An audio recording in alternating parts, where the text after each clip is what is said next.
your guard. There are older and fouler things than orcs in the deep places of the world.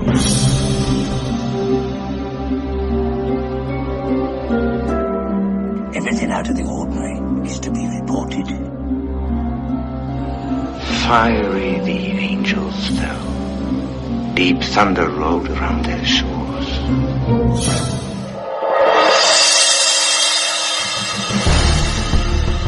It may just be my imagination.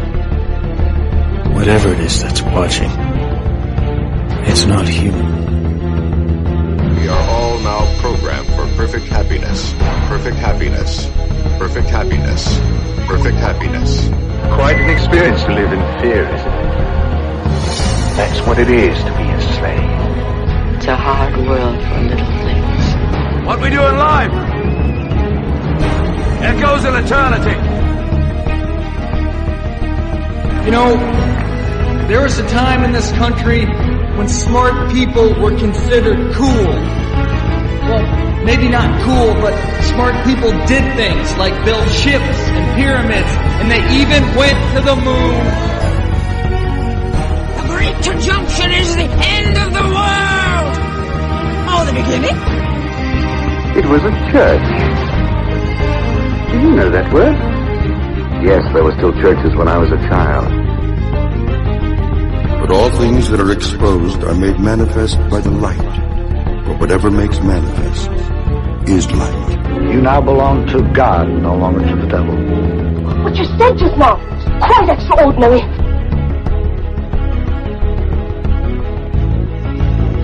You're listening to Beyond Extraordinary with Natalina.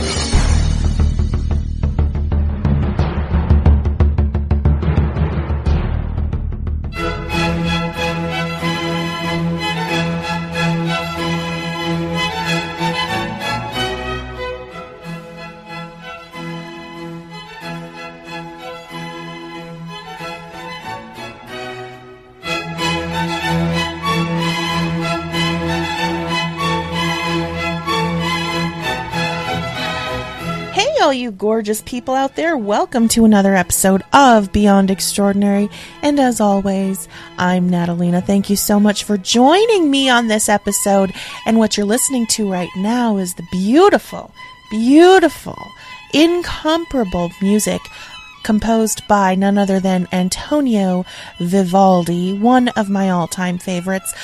This is the spring movement of his amazing series of concertos known as the Four Seasons. Why am I playing spring? Because there's a bird chirping outside my window. The weather was like around 70 degrees this past weekend. It appears to be that spring is peeking on through up here in the upper Midwest, in the high plains. Granted, it's supposed to get down into the 40s again this upcoming week, but even the 40s is better than the negative 40s, right? So let's always look on the bright side of life. And so what I just felt like doing was playing a little bit of this amazing music by Vivaldi. Here, do you want to know? Let me tell you some interesting information out of my info bubble that floats around over the top of my head. I'm going to pluck some information out about Vivaldi. Something that a lot of people don't know about Vivaldi is that he had a nickname. Of course, he was a famous Baroque composer from Venice in the mid 1700s or early-ish 1700s. Anyway, so Vivaldi was also known as the Red Priest. And I guess in Italian it'd be like Il Prete Rosso or something like that. But he was called the Red Priest because he had reportedly just fire engine red hair. And, interestingly enough, he was also a priest. He was also an amazing virtuoso violinist, and he was known as someone who had a lot of heart and compassion for his fellow man. In fact, during his life, most of his, he composed so much music, like over, 30 or 40 operas, lots of music for violin, lots of concertos. But, of course, he's mostly known for the Four Seasons. But the interesting thing that a lot of people don't know about Vivaldi is that most of his compositions were written for this female music ensemble that played at the place where Vivaldi worked for nearly 40 years, which was a home for abandoned children. And so he was just a fascinating person. And then, so he spent his life writing this music for this group that played at this home for abandoned children. And he was this compassionate man. He received some fame during his lifetime, but it declined to the point where the revival of interest in his music wasn't until many years later, into the 20th century. But he died a pauper. He died completely penniless and poor. And now we recognize him as one of the all-time greats, one of the best Baroque composers of them all. So that is something you can just put in your info bubble about Vivaldi. I just wanted to tell you that. Anyway, I find it interesting stuff. So, we are going to get into an interview that I actually recorded some months ago. And there was this really unfortunate situation where I got sidetracked with family stuff, and then I thought I lost the recording of this interview, and then thankfully I found it now. So I think it's a timeless interview. There's no time constraints on it. So I think you're really going to enjoy it. But before we do that, I wanted to tell you a few little things. One is that you may recall in last episode, I was thinking about starting a Facebook fan page for the show. And since that time, I have done so. So what I want you to do is go to Facebook and look up the Beyond Extraordinary Radio fan page. I will put a link to it in the show notes. There's also a link to it in the sidebar at extraordinaryintelligence.com.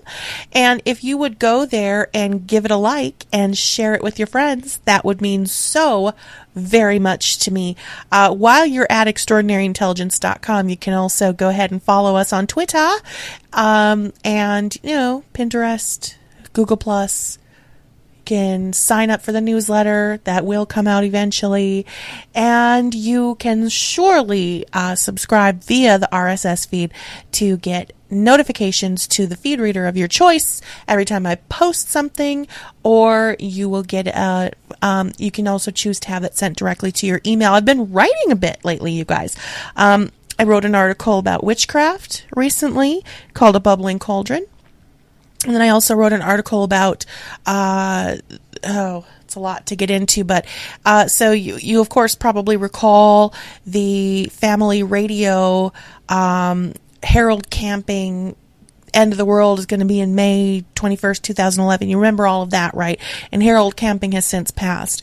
Well, it recently came to my attention that his followers, and specifically the head of E-Bible Fellowship, Chris McCann, are still in the date-setting business, and they have now predicted that October 7th, 2015 is the official date of the end of the world. And they also maintain that Camping was not wrong with his calculations about May 21st, 2011. They say that what it was is that they expected that to be the end of the world, but what it ended up actually being was a silent spiritual judgment. And they're claiming that as of May of 2011, God ended his quote-unquote salvation program. So they're saying that from that point on, no one else in the world has any possibility of getting saved. God is no longer in the business of saving people. So, people might say, why do you care about what some cult is saying about date setting? Well, I do care because they're sending missionaries out all across the world, and they're handing out tracts to people proclaiming that you can no longer be saved, that God is not saving people anymore, that Jesus Christ is no longer offering salvation to anyone, that ended. And that's very dangerous and very scary. So I wrote about it. If you go to extraordinaryintelligence.com, you'll see the article there. Give it a read. It's got a lot more detail, a lot more information in it. And then, feel free to share that. One of the most helpful things you can do for this ministry is to take the links to my articles, take the links to my shows, and share them on your Facebook or your Twitter or wherever. That really helps get the word out, and it means so much to me. Of course, the most important thing you can do is to keep us in prayer, and I know so many of you out there do so. I appreciate it tremendously. You have no idea, and Lord knows I need prayer on a regular basis, right? And I thank you all for that. If you feel moved to donate to this ministry o' mine, there is an option to do so on the site. It's just, there's a support tab across the top. You can click on that and you can choose whether you want to do a recurring monthly gift or a one-time gift, and that means so much to me when you guys do that. Of course, it is not in any way, shape, or form expected, but it sure does help me out. So thank you so much for those of you who have done so, and for those of you who continue to do so, those of you who are praying about it. Thank you from the bottom of my little beating heart. Now, I was recently a guest on the fantastic podcast, The Mind Renewed, with Julian Charles. He is great. He is so professional. He is so intelligent. He asks the best questions. He is such an incredible interviewer. So good at what he does. I can't hold a candle to him as an interviewer. He is so incredibly good. And he jokes that he's got like this British thing going on with the stiff upper lip, but really he's so warm, he's so charming, kind, really, really good guy, and it was just an awesome honor and pleasure to be on his show. I'll put a link in the show notes. I want you to go check out that interview. We talk about a lot of different stuff. We covered a lot of ground in the short amount of time of that show. So you can go to the show notes on extraordinaryintelligence.com and find the link to that, or you can go directly to themindrenewed.com, and that is Thinking Christianity in a New World Order.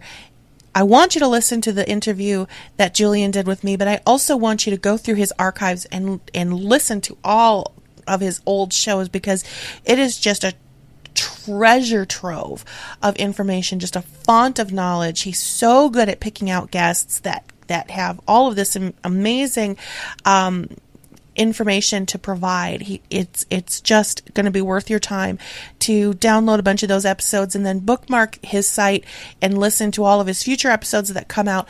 That is themindrenewed.com. And one thing I wanted to say about that is that there was something that I mentioned in that interview, and I've mentioned it also on this show, but I really want to sort of expand upon it, or at least explain it a little bit more, explain it a little bit better than I have.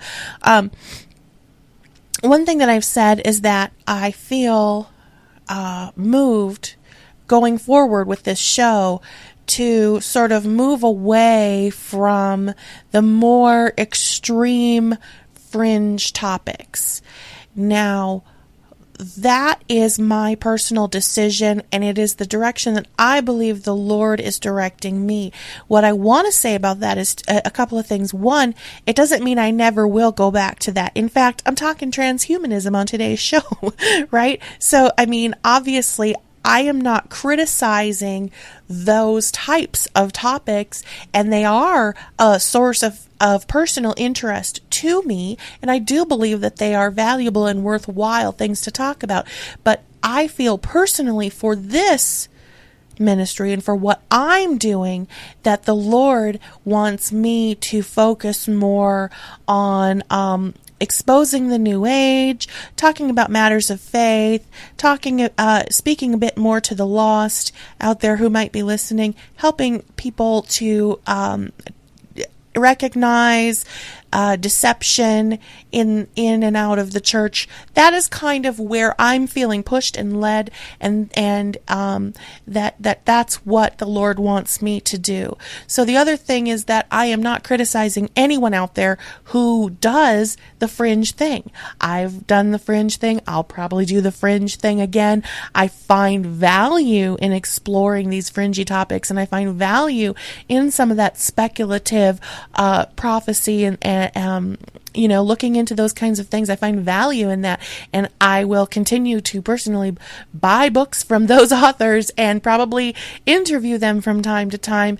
And I just wanted to make sure that it didn't come out as though I was criticizing that. It's just not the direction that I'm probably going to spend a whole lot of time in for now.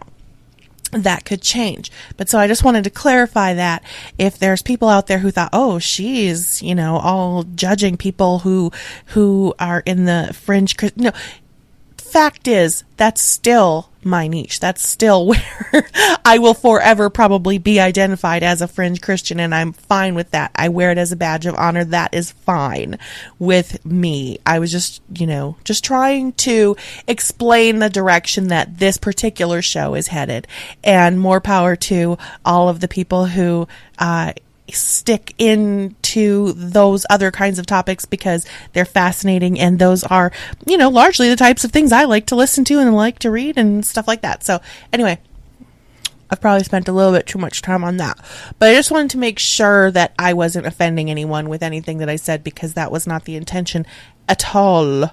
So tonight's guest is an author who I had the pleasure of talking to a few months ago. Her name is Victoria Buck, and she's written a book called Wake the Dead.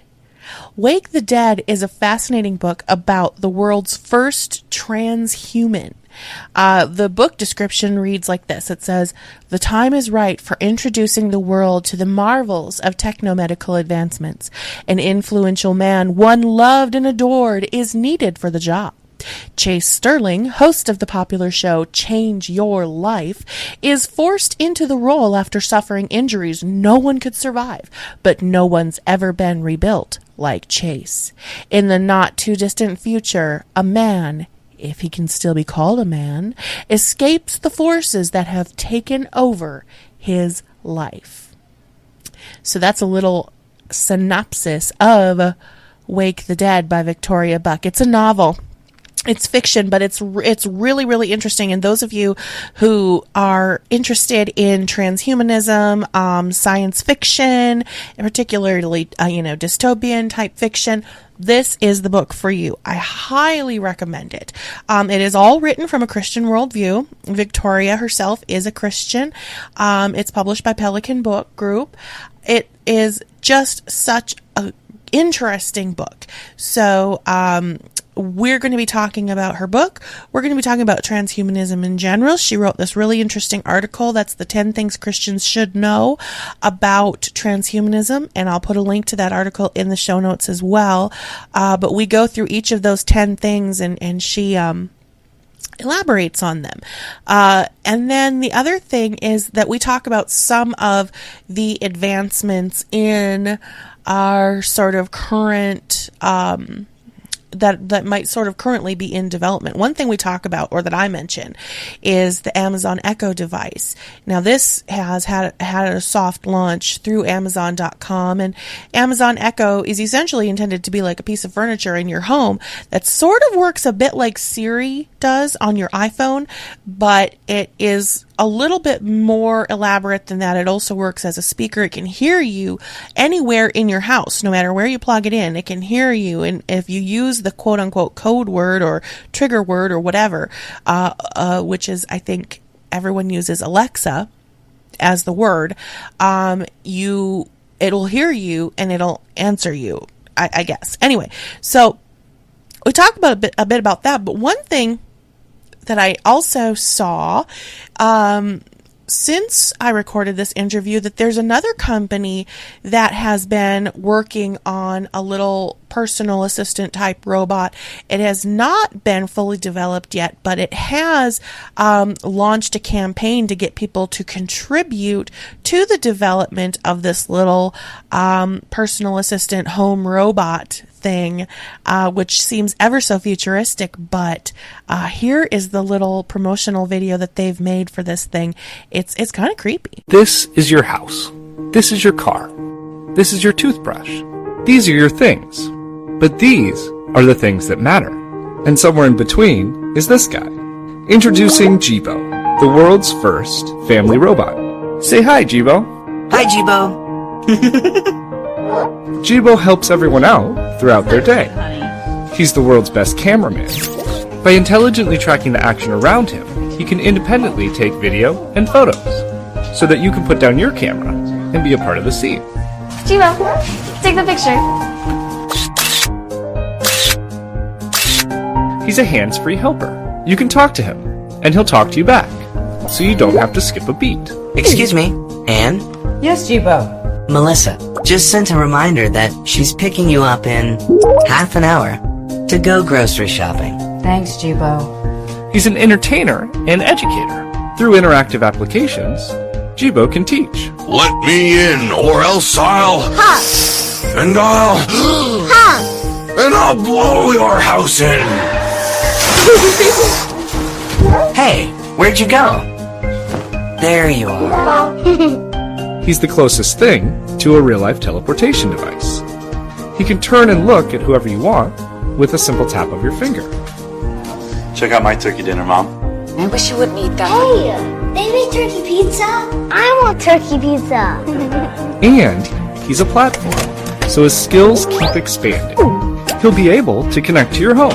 Welcome home, Eric. Hey, buddy. Can you order some takeout for me? Sure thing. Chinese, as usual? You know me so well. And even be a great wingman. You have a voice message from Ashley. Want to hear it? Absolutely. Hey, call me when you're home. Better make that takeout for two, Jibo. We've dreamt of it for years, and now he's finally here. And he's not just an aluminum shell, nor is he just a 3-axis motor system. He's not even just a connected device. He's one of the family.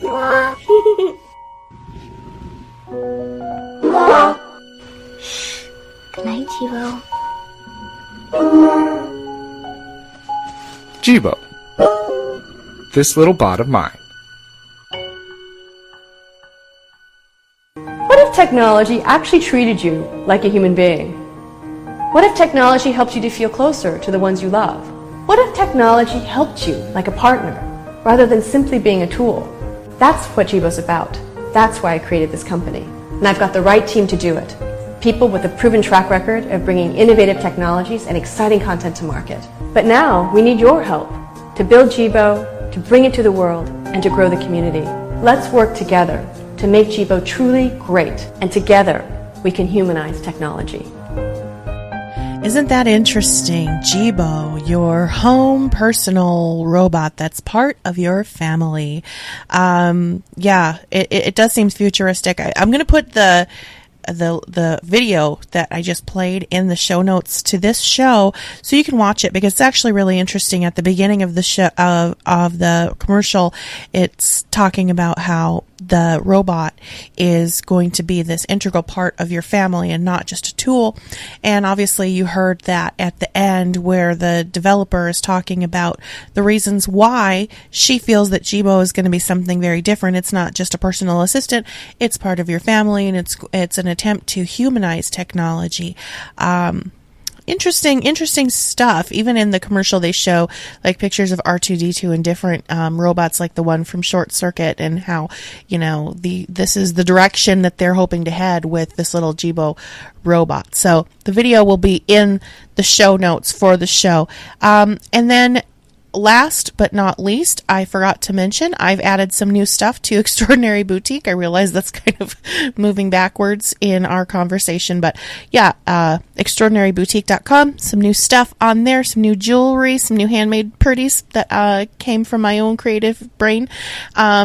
And so you can check that out if you so choose. But let's just go ahead and get right into this interview with this wonderful author, Victoria Buck. And I think you're really going to enjoy it and be interested. Oh, looks like Solomon has something to say. What are you saying? What? Yeah? Okay. You heard it here, folks. All right, here we go. Wake the Dead with Victoria Buck. Okay, people, help me out. Scream loud enough to wake the dead!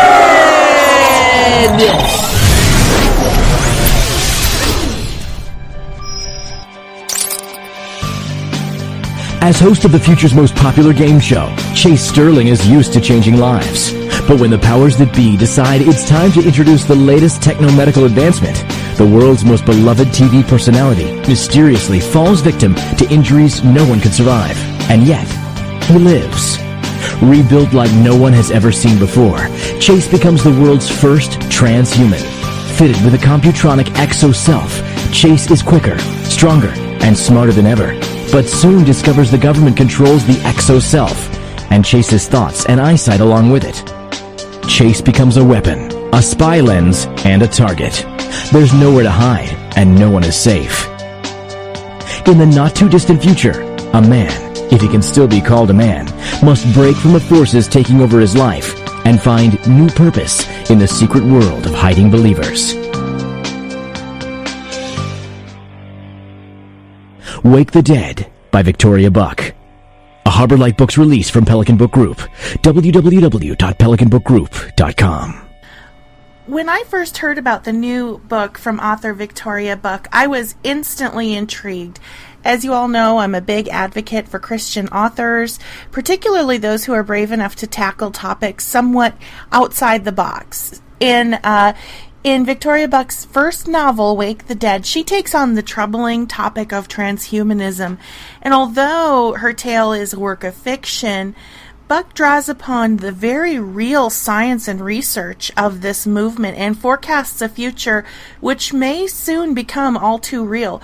Her story is told through the lens of a Christian worldview, and she is a Christian author. And this book is one that I would really recommend to my listeners. And according to her author bio, Victoria clings to the gospel, serves in her local church, relishes time spent writing, and curiously contemplates the future. So, for these reasons, she is the perfect guest for this show, and I'm so pleased to welcome author Victoria Buck to Beyond Extraordinary. Victoria, thank you so much for joining us today. It's my pleasure, Natalina. Thank you so much for inviting me. You know, I am a big fan of the genre that you're writing in, so I was really excited to dig into this book. And before we get into talking about the specifics of the book, why don't you just tell us about yourself and who you are, who's Victoria Buck, why did you decide to start writing, all of that. Tell us about who you are. As far as when I started writing, I was about 6. When I learned the alphabet, I wanted to write, and I started writing poetry. I have some poetry that I wrote when I was 6. I think I started a novel when I was 10, and it was about 4 pages long. And then I started one in my 20s, and it was about 40 pages long. And then I didn't try it again until I was 40. And then I really got into learning how to write fiction, and I studied the market, and I studied various genres. And it took a long time to learn how to do it properly, and I think I did. I think I learned to do it properly. I hope I did. And then I started, writing a novel and put the first one away. Didn't go anywhere with it. This is actually the second novel that I've written, the first that's been published. Took a couple of years, to get it out there and get it noticed. It's a hard business getting into writing, but I'm very pleased with the outcome, and I hope a lot of people find it interesting, because I certainly do find the topic interesting. Absolutely, and the audience for this show tends to be very interested in topics like this, which is why I was really anxious to talk to you. Wake the Dead is a really gripping story. I found it to be unsettlingly plausible, given what we know about advances in technology and the aims of folks in the transhumanist movement. Tell us about Wake the Dead. What is this book about? It's about the subject of transhumanism, obviously, but on a deeper level, it's about what happens to a man when these things happen to him against his will, and where he goes with that and what he does with it. It's highly unlikely that anyone will ever become a transhuman against their will, like what happened to Chase in the novel. So I delve, of course, into his inner being, his personality, the workings of his mind and his soul and how he deals with it. And along the way, along that journey, the reader will learn a lot about transhumanism. And most people that I've spoken with, most of them have never heard of it, of course. And then when you explain to them what it is, they think it's just something that you write fiction about.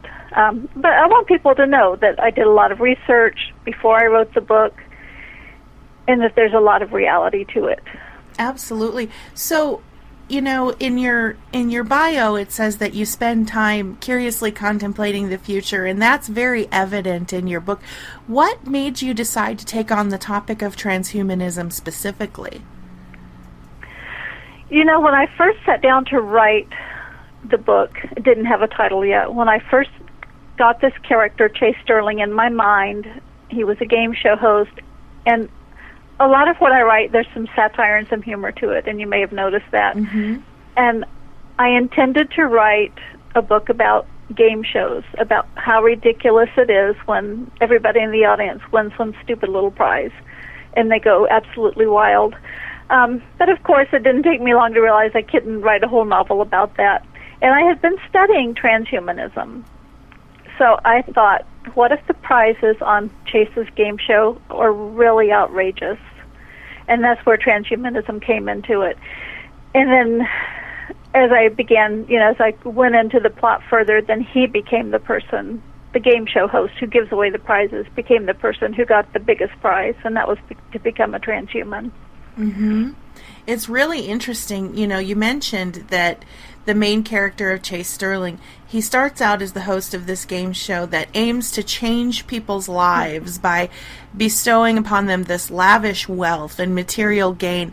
This seems to be, as I read this, a pointed commentary on your part on the current sort of societal obsession with material possessions and also just like our weird propensity to be entertained by watching wealthy people on TV, right, know, and talk about why this setup for Chase was important to the story. Well, he was the person, loved and adored by millions of people who changes lives. He was the person people looked to see how glorious life could really be. So that had to be established before this thing happened to him, that he became a transhuman. And then when it happened, when he got it, when he got what you think would be the thing he would desire the most, he didn't want it. He rebelled against it. He didn't want that life. So I guess there was some commentary about materialism and especially Western obsession with Hollywood and celebrities, and that's not it. That's when you get that's not going to make you happy. That's not what really matters.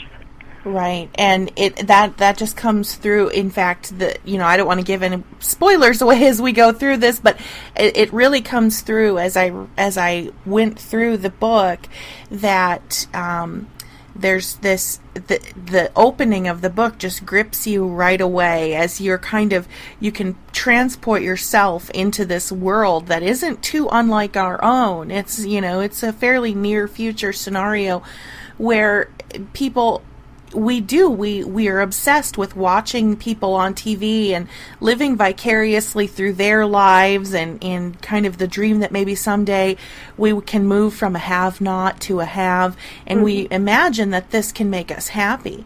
And another thing I noticed is that the network on which this show airs is basically a government entity.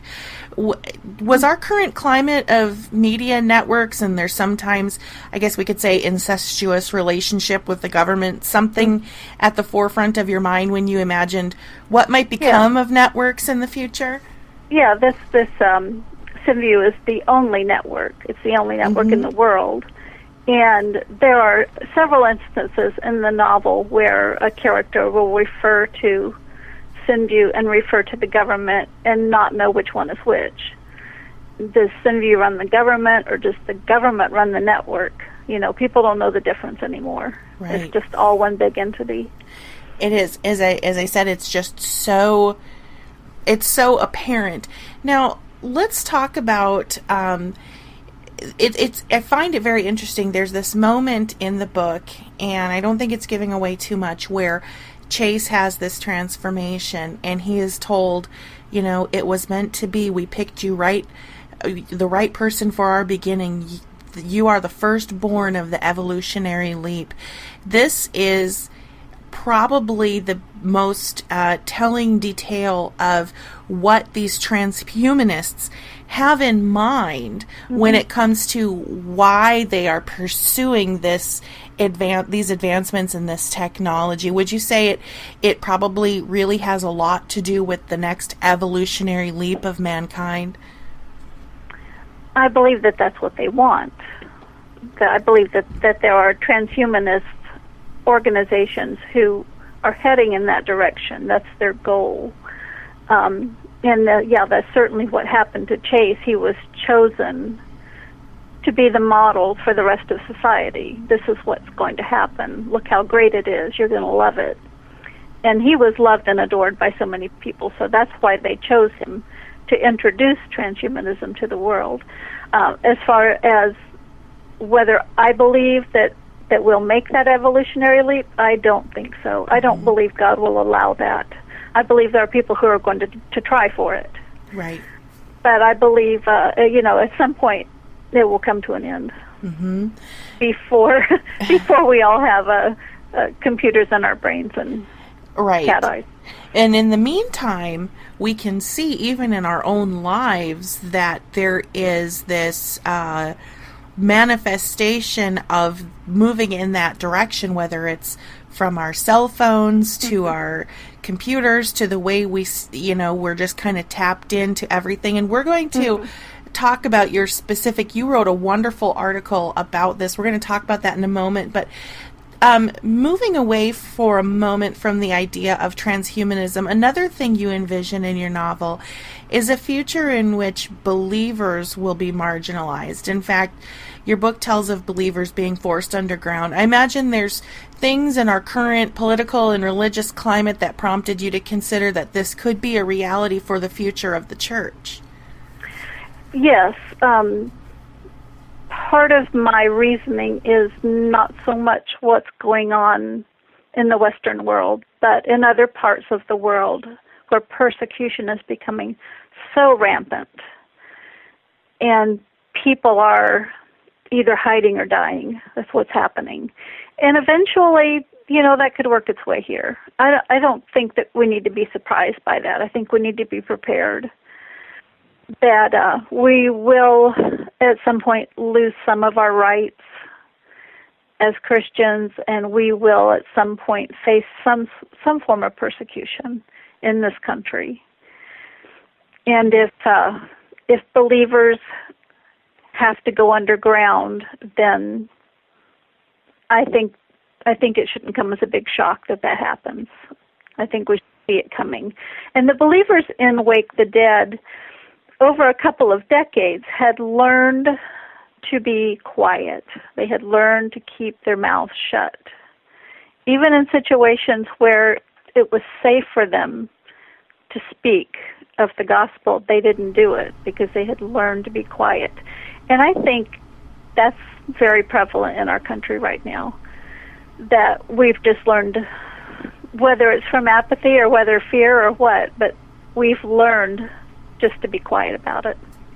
I think you're right about that. I mean, I see this every day in this sort of mentality of, not wanting to rock the boat, not wanting to offend anyone, and of course we are told from our politicians and our, this whole sort of cultural, everyone has to get along and everyone's, this very sense of inclusivism, and it isn't that big of a stretch to imagine a world in which Christians not only are forced underground, but that there's almost this, that they're resolved to be that way. Right. It's acceptable. Mm-hmm. It's so fascinating because as I went through the book, I could just see so many things that we can feel this trajectory toward this becoming this frightening reality. I want to go to this article that you wrote. It's called The Top 10 Things Christians Should Know About Transhumanism. I found it to be so helpful, and I think that it's something that people who maybe are having trouble talking to others about this issue could be a really good sort of blueprint as to why it's an important issue, why we should be aware of it, what it is, all of that. So if you don't mind, I would like to go through individually the 10 items that you have on this list, and as we go through, I'll have you just comment on elaborate on what each point is about. Okay? So number 1 on the list is it's a science. It's a science in the sense that it encompasses many different scientific studies. Biology and physics and computer science, social sciences. There are many different branches of the scientific community that will be pulled into formulating a transhumanist world. Cryonics, which is already being done to some extent. People want to freeze their brains in hope of reawakening in the future. Gene therapy, which is being used extensively now, for the purpose for good things, for improving health and longevity, for eliminating birth defects. But there's going to be a line that gets crossed and this is already being done. Designer babies, where you can choose the color of your baby's eyes, you can choose the baby's sex, you can choose the baby's propensity for certain diseases. Do away with that before the baby's born. And I get into this a lot in the book, in reviewing what past contestants have won. And I think the gene therapy is really, really prevalent right now. Cybernetics is another way, and this is where we get into, how far will we go, and what we're already utilizing, as far as technology improving our health and our bodies, our strength, and like a child gets a new cochlear implant, and that is a step in the direction of transhumanism, but you can't say that's not a good thing. It is a good thing that a child can hear. So, there's just such a line there. Where are we going to stop? These are good things that we're doing, but where is it going to end? Right. Mind uploading and artificial intelligence, of course, is still coming. It's still in our future, but it can't be very far in the future. Yeah, I would agree. And it's a good point, because then you have some people who are like, well, if someone loses an arm and gets it replaced with some sort of a mechanical or bionic arm, is this wrong? Does this make us less human? It brings up all of these moral quandaries, but the science is very real. Not only is the science real, but we'll move into number 2, which is it's a social movement. Yes, I think more than calling it a science, the transhumanist community will call it a movement in culture, a movement in the social realm, and that then that will cover anthropology, which is the study of the human being, and politics, of course. Bioethics is already a force that's being governed. Money is going towards the study of how transhumanism will affect our future. The National Institute for Health has allocated $46 million to support the goal of brain research through advancing innovative neurotechnologies. The DARPA, the Defense Advanced Research Project Agency, is considering making super soldiers, investing money into how a super soldier can be made, who will survive great blood loss, who will heal very quickly in the battlefield. A wound would heal, and he would get up and keep fighting. Those kind of things, though they sound like science fiction, money has been allocated by our government to research those. So it definitely will change society if it happens. Absolutely. And in some ways, I almost feel like the transhumanism movement is a religion unto itself, with the aim of probably, as we said earlier, evolution, but also immortality. And we can talk about that later in this list. But number 3 is its aim is the singularity. Now, most people that I've talked to, and when I say most people that I talk to about my book are Christians, because it's written for that market. Most Christians have never heard the word transhuman. So if you haven't heard of transhumanism, you probably haven't heard of the singularity. But the singularity is a point in our future when we can no longer understand or predict the outcome of our own advancements. That is a time when science fiction presented it in the Matrix. The machines kind of take over the world. There have been so many movies about it, but the word transhuman is very rarely used in anything like that. But that is what the singularity is, and that is the goal of many, many transhumanist organizations, to have basically the human being become a machine who can run the world more efficiently than a biologic person could. Right. Now, number 4 I find to be of particular interest, and this is that it being transhumanism has prophetic significance. Yeah, this really isn't too hard to understand. It will bring on a post-human who could be capable of waging war against God. And this some people can see this happening in the book of Revelation. I quoted a website in this in number 4 as saying that the Bible is clear that where humanity is ultimately healed physically, the physical conflict with God will be, then I saw the beast gathering the kings of the earth and their armies in order to fight against the one sitting on the horse and his army. So this is what some Christians refer to as the battle when Christ comes back to fight that last battle, that it will actually be against the transhuman army, that it won't be against flesh and blood, but it'll be against a post-human race. And now I don't know if that's true or not, but it's something to think about, that the whole war in Revelation could be related to transhumanism. Mm-hmm.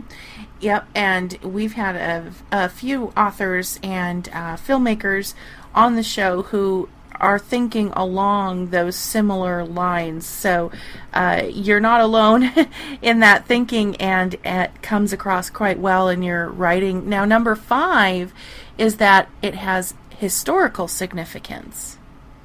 Yeah, this is not too hard to fathom either. When you read the Old Testament and recall the Tower of Babel, God knocked it down, so to speak, because he didn't want the human race to get to the point where they would become godlike, where they would have so much power that they could do anything.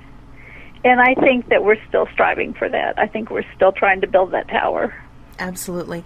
In fact, it's the subject of a lot of writing that I've done and that I'm working on at the moment, is this idea of that we are at a pivotal time in history where, with the internet and with the technology that we have, that we almost are capable of achieving largely what the aim was of the Tower of Babel, in that, everyone can come together in a common language, really, with Google Translate. We can all understand each other from all corners of the world, and we can all, what happens when everybody is no longer scattered, but we can all come together and kind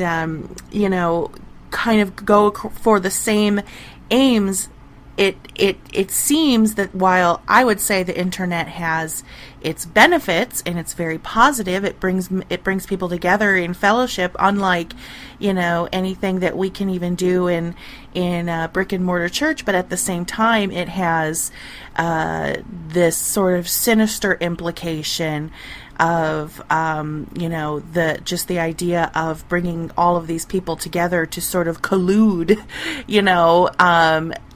after the idea of achieving this godlike status. And so that's an excellent point. So number 6 is it assumes both creation and evolution are failures. Yeah, when I thought about this, I thought, well, it's obvious to the transhuman that creation is a failure. The concept of God creating a world is a failure because we can do it better. Mankind can do it better. We can make a better human, post-human. But also, the transhumanist assumes that evolution is a failure because they can evolve us better. They can but evolve a post-human who will far surpass whatever evolution could do to the human being in the in the future. So, I think that's kind of interesting that the transhumanist would not only say that, well, God failed to create something as good as we can create, but also that the concept of evolution is failing, that we need to ramp it up and create something or evolve something much greater than nature can do on its own. It is a really interesting dichotomy because the people who are transhumanists would obviously also tend to be naturalists, and they would be the biggest proponents of the evolutionary system, but at the same time, as big of advocates as they are, they would also concede that it's flawed in that, the human mind can do better than nature. Right. It's just, it's fascinating to me that evolution, you would think, is what the transhumanist would cling to, that rather than creation. But in reality, they're saying this is a failure too. Absolutely. It betrays a flaw in their worldview. That's really interesting. Number 7 is really interesting. Intermingling of faith and transhumanism is on the rise. Yeah, this is surprising to me, considering that I would say all the 3 or 4 Christians that I've ever spoken to have no idea what transhumanism is. I've had educated people come up to me who've looked at my book and said, "That's a really cool word you made up." And I say, well, Google it. I didn't make that up. But on the other hand, there is a growing number of Christian organizations, if you want to call them that, who are transhumanists. There is a very large Mormon transhumanist organization, which is not so surprising because they want to become godlike. But as far as a mainstream Christianity falling into this and coming up with their own organizations where they believe that the process of salvation is partly in our hands now, that we can force evolve ourselves into something closer to what God wants us to be. And I find that a little bit disturbing, that the Christian community would fall into that trap. Yeah, absolutely. In fact, excuse me, there is even just on if we take it to a spiritual level away from the technology side of things, I find it interesting, even some preachers who sort of preach now this gospel of essentially we can achieve a status similar or even on par with God, that plays into this whole transhumanist concept because that we can transcend here on earth our mortality and achieve a status that is level with deity, really. Right, yeah. Yeah. And so it leads very well into number 8, which is that transhumanism is anti-Christian. Yeah, and that would be my opinion, and I hope the opinion of most people who would take a good look at it. And again, there are so many good things that could come from this, and so many things that we will wrap our arms around and say, yeah, well, I want that. As far as technology and improvement of life, and how can you say that if you can do something for a child with birth defects and not do it because it might be in the realm of transhumanism? Well, you can't say that. If it's a good thing, then you need to do it. But again, where is that line? How far is it going to go? One quote that I found very interesting from, as far as it being anti-Christian, was from Zoltan Ivstan, who, by the way, I just found out today plans to run for president in 2016, which is that's kind of a little side note, but that's very interesting to me. But he said, and this is an author who wrote a novel called The Transhumanist Wager, which is definitely not written from a Christian worldview. Right. But I did read it, and it's a fascinating novel. He says, one thing for sure, to the human species, the birth of an advanced artificial intelligence will become far more important than the birth of Christ. Christmas, if it survives at all, will be relegated to just another commercial and cultural holiday that superstores and big businesses thrive on. Meanwhile, reasonable people will celebrate AI Day, the real moment in history the savior of civilization was born. So he's, in his mind, he's looking toward the day when Christ is marginalized and the real savior of the world is transhumanism. Wow.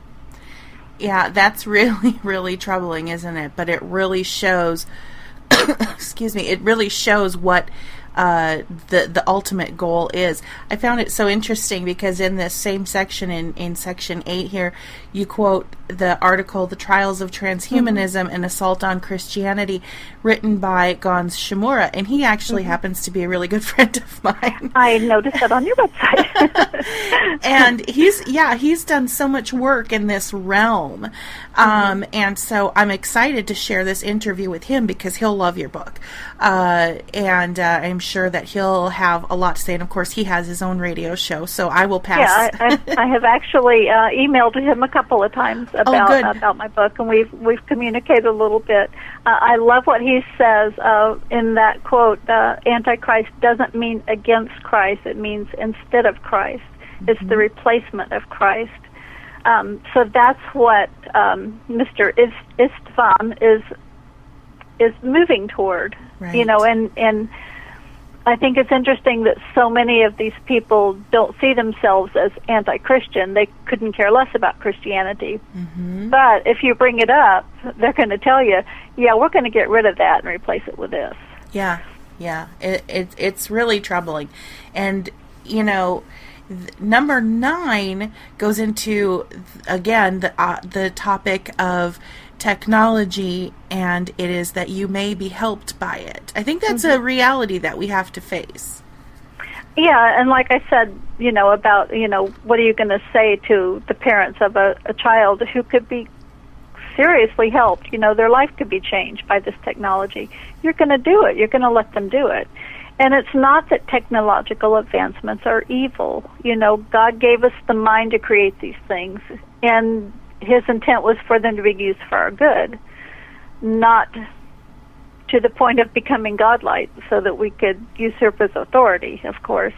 But I think we need to discover as Christians, and the transhuman community needs to discover, where is this line? Where are we going to end this? How far is too far? Right. And it helps that Christians such as yourself are speaking out about this topic because, you're right. outside of the fringy realm in which we kind of dwell right now on this show, there are a lot of people who don't know about it, don't know what it means, and yet, whether or not they are aware of it, they are on some level, because of just the way our culture is, involved in it. I mean, they are, absolutely. Everybody's involved in this, whether they know it or not. And just because you don't know what the word transhumanism means doesn't mean that you're not permanently attached to your iPhone. You know, I mean, that's just a step in the right direction or the wrong direction, depending on how you look at it. Yep. The technology that we use, that we are so incredibly dependent on, it's just a step in that direction. It is. And this is a little bit of a sidebar, but I was reading an article about the latest thing coming out from Amazon.com. And of course, Amazon.com really started out as a, a marketplace for books. And, in fact, I'm a former employee of Amazon.com, so I have a little bit of an insight into what Jeff Bezos started at and where he's at now. And I recall that I worked for Amazon.com when the Kindle was a brand new concept. And I remember that at that time, we thought it was going to be the biggest flop. We were taking bets on, how much money Amazon.com was going to lose over this ridiculous idea. And, of course, we all were proven very, very wrong. And, in fact, we could have invested in it, and none of us did because we thought it was just going to... regrets, right? But... Yeah, it's flash in the pan and it would be over, huh? Yeah, that's what we all thought. Nobody is going to give up their books and read on these little devices. But since that point, and especially since the success of the Kindle, Amazon.com has really made, with the leadership of Jeff Bezos, has really made a push toward technology advancement. And of course, Bezos himself is, I would say it's safe to say he's into transhumanism.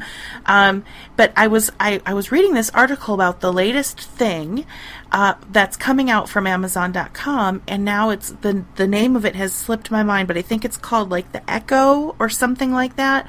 And it's this device. And I suppose it's about, 12 inches high and not very big. And it's something that they want everyone to have in their homes. And the point of the device is that it almost would be a piece of furniture that acts almost as if it's like a personal assistant or almost a member of the family. No matter where you are in your home, no matter where you are, you can ask this thing questions and it accesses the cloud and it'll answer any question. It'll play you any music. You just have to, in fact, you give it a name. Like if I had one of these things and I wanted to name it, Elizabeth, I would just say, Elizabeth, what's, the temperature going to be tomorrow? And I don't have to turn it on. It's just always on, always accessing the cloud. And the point of why I brought that up is because their goal with Amazon.com is to make this something that is in everybody's home. And everybody will have access to this, which essentially is going to turn everyone's physical dwelling place into something that taps into the cloud. And that is just so creepy to me. It's something that I don't want. I don't want that, but it seems so futuristic, but the future is now. And then also they said they want to make it incredibly accessible by making it very inexpensive. I think they're going to sell these things for $100 a piece. Well, so they're humanizing. Right. They're it's like having a tablet with feet and a human personality and a name. And that's a step in that direction towards transhumanism, is making our devices more human-like, and so that we will have an emotional attachment to them. Mm-hmm. It's taking that thing like that we all have in our devices, like Siri or whatever, taking that out of our specific devices and making it its own entity that lives and dwells amongst us. And of course, in my mind, that's just the step in the direction of, whether we'll have robotic assistants someday, literally moving and living around us, and artificial intelligence. It's all plays into this world that you're envisioning in the book. So let's go to number 10, which is probably the most important thing that people understand, that transhumanism is not fiction. Right. I was surprised when I went on Amazon and typed in transhuman fiction and came up with many, many, many pages of novels written about transhumanism. And then I typed in Christian transhumanism, and I got one book, and that was Wake the Dead. That was my book. So I've written something, I think, kind of out there in the Christian community. A lot of people don't know what it means. They don't necessarily want to know what it means, but they certainly don't understand that it's not just fiction, that it represents something that's really coming, and it's already here, really. It's already here. It's just how far are we going to let it go? Right. We have, there's been for decades now, we've seen cyborgs in the movies, and, so many stories about robots and robots that are almost human, or that you wouldn't know that they're not human, and movies about the machines taking over the world. And we're at the point where we have to face the fact that that could really happen. That's potentially our future. Yeah. And I think this goes back to the point, too, that people may not be aware of transhumanism, but they're involved in it, even if it's just in their pop culture references through sci-fi TV shows. I mean, every other show that's on TV right now has some element of transhumanism in it. So people know about it, even though they don't think that they do. Right, yeah. One thing that I thought was so interesting, and I'm going to put a link to this article in the show notes for the readers to access, so that they can kind of, sometimes we know what something is, but it's hard to articulate. And I think that the way that you wrote this is just such a good primer for people. If we try to talk to them about this idea and they say, well, what do you mean? Sometimes it's easier to just say, here, read this. Right, yeah. That's what I've learned to say, when people look at me with a blank stare and say, what is that? I say, well, just Google it. Because I get tired of explaining it. Yeah, right. But at the same time, it's so interesting because, as you point out, it very much is entangled with our very worldview as Christians. When we go back to, say, the book of Genesis, we can go all the way back that far to the garden, when the famous line of "Ye shall be as gods." Right. Yeah. That's the big lie. You're not going to die. Don't you want to live forever? You're not going to die if you do this. Don't you want to be like God? Don't you want to know everything? Don't you want great knowledge? That's the big lie. Right. And that's what we're still working toward. We're still trying to get it. Absolutely. So one thing that I also found really interesting in your book is, and I don't think this is too much of a spoiler because it's, part of the book description, but a lot of times when we do read transhuman literature, even if it's just from it's the science fiction genre, we find that the people who are enhanced, we'll say, by these technologies generally are the better for it. And they are, we live in this world where those people are seeking out these advancements and this type of thing. I found it so interesting that the hero of your book, he doesn't embrace the technology. He doesn't embrace the enhancements for the most part, and I would say that because of that, you take this character that many authors would be tempted to say is better for his what happened to him, and you actually make it into a very redemptive story for this specific character. Was that important for you, just this idea of redemption for someone who had gone maybe so far the other direction initially? Mm-hmm. Yeah, I wanted Chase's spirit, in his heart, to see what was really important, to find his way into being a generous, giving, honest person. But, he is better. Mm-hmm. He is better because of what happened to him, and he knows it. Deep down inside, he knows he's better, but his intent is to use this not for evil but for good. Right. And that's why he runs. That's why he has to rebel against the people who did it to him. And again, I won't give away too much of the story. Right. But there's an underlying thought of what the devil intended for bad, God will use for good. And Chase knows that there's a reason why this happened to him, and that it's going to be used for good. So, when you set out to write this book and wrote it for the Christian community, were you trying to sort of fill a gap that's left by when I think of Christian fiction that's so popular right now, we see lots of love story, romance novels, we see lots of reimagining of biblical characters, which all of that is wonderful. I have nothing bad to say about it. But were you specifically trying to fill that void of sort of the science fiction genre in such a way that people who like that realm could find something to read that still keeps that biblical worldview intact? Yeah, I think so. I think my real intent was to break out of the box, to give Christian literature a different kind of voice and a different kind of story. And I will continue to do that, and it may not always be science fiction. I think it might always tend to lean that way a little bit. But yeah, I just, I wanted to write something that I would want to read.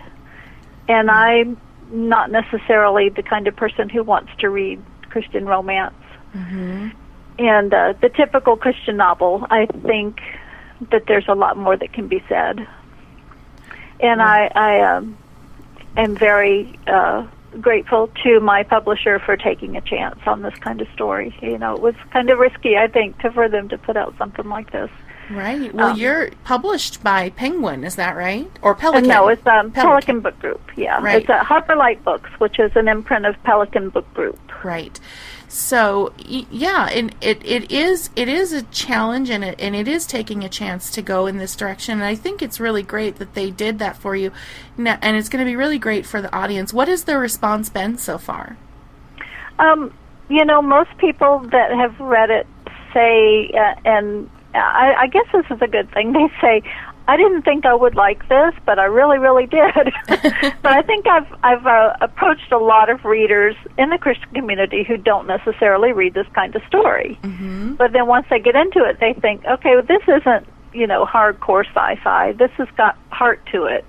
This has got a message to it. So they get into it. They find they do like this kind of story.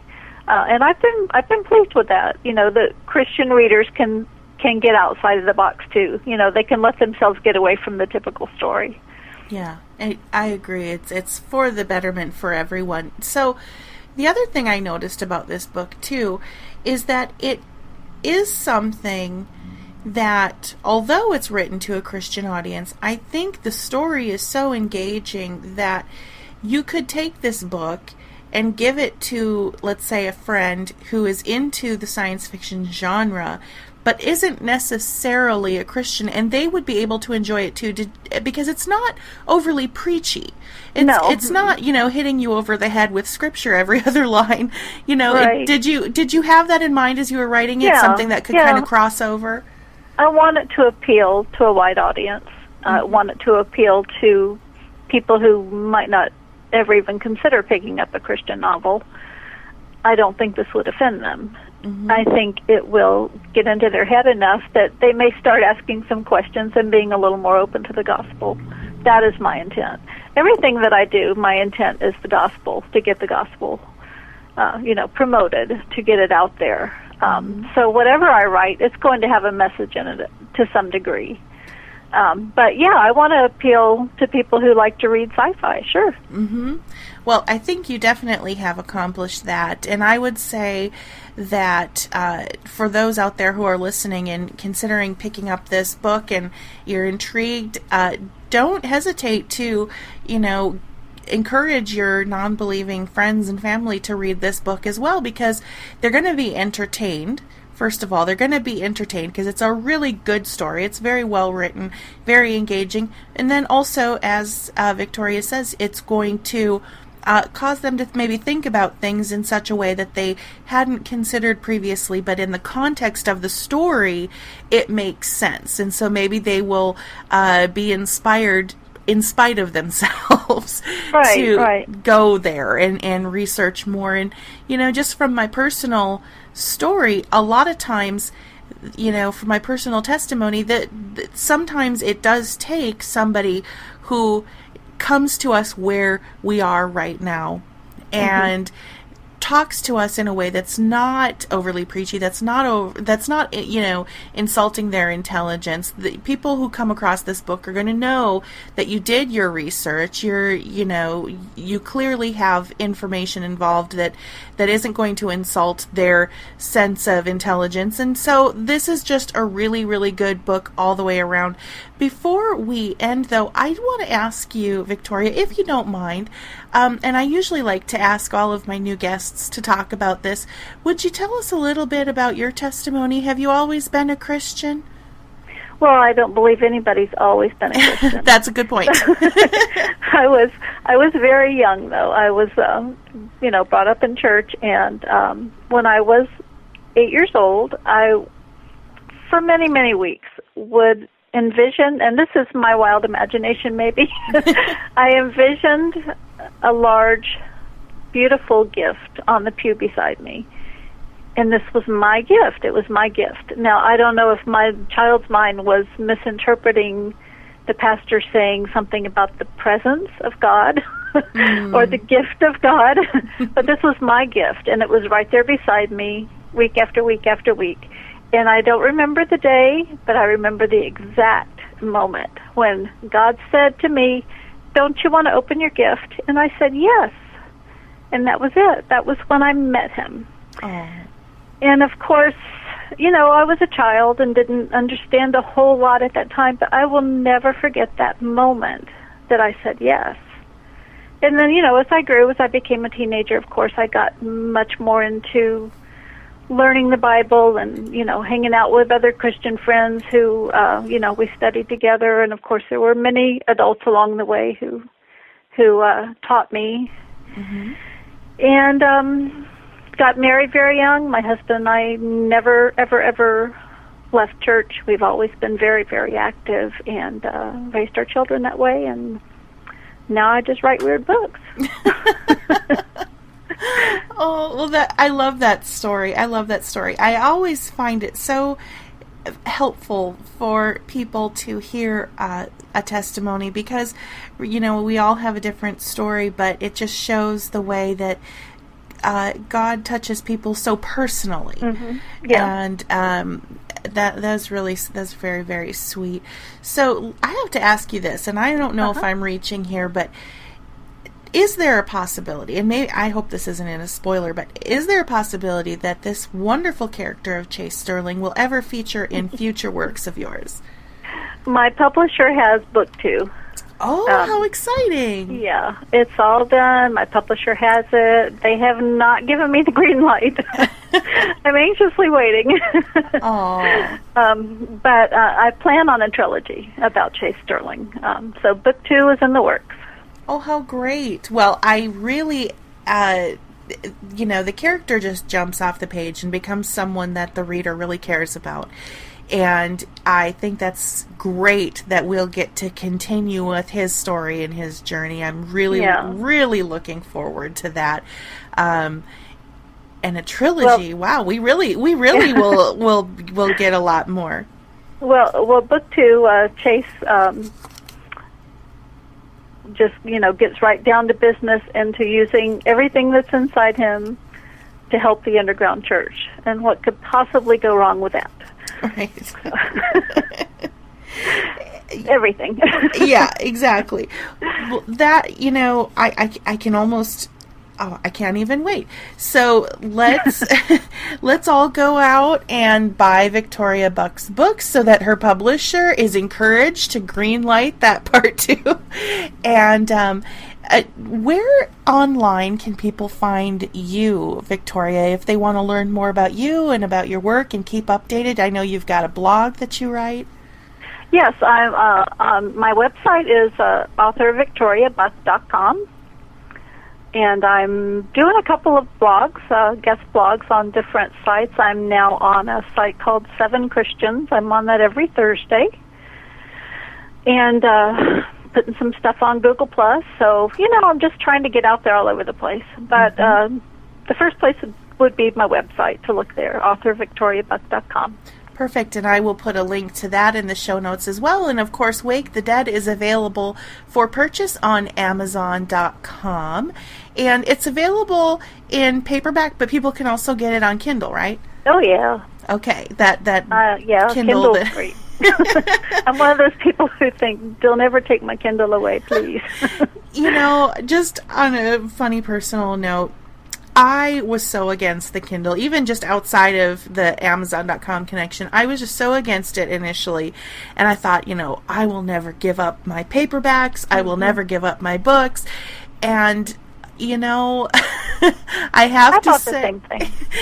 I think those of us who are book lovers, and especially those of us who are writers, there's sort of this romanticism about the printed page.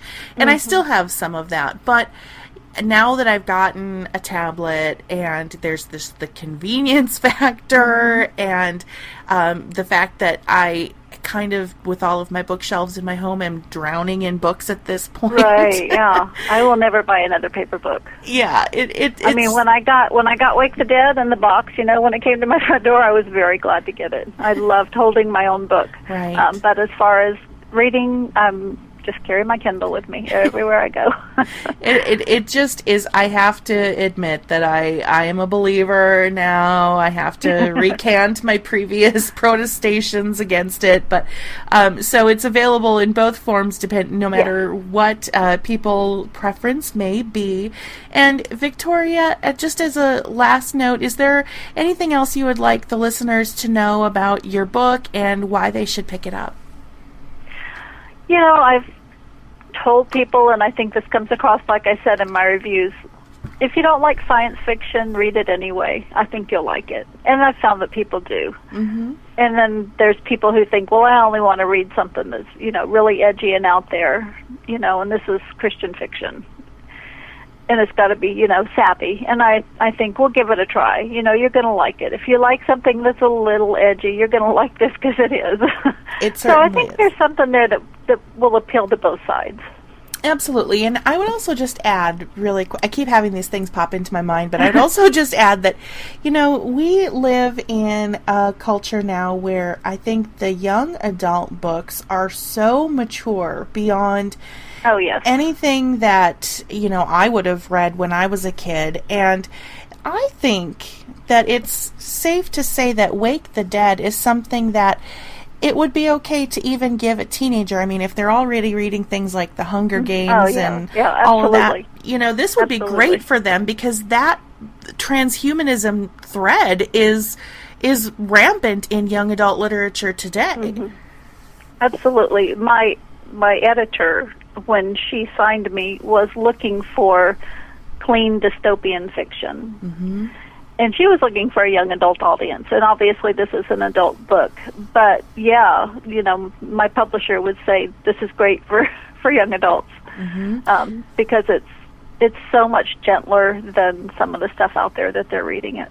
Yeah, absolutely. And of course, dystopian literature is my favorite genre, and I wish that when I was absorbing all of this stuff when I was younger, that there would have been a book like Wake the Dead for me at that time. So thank you so much for writing it. Thank you so much for coming on the show. And Victoria, I'm going to have you on again when book 2 comes out.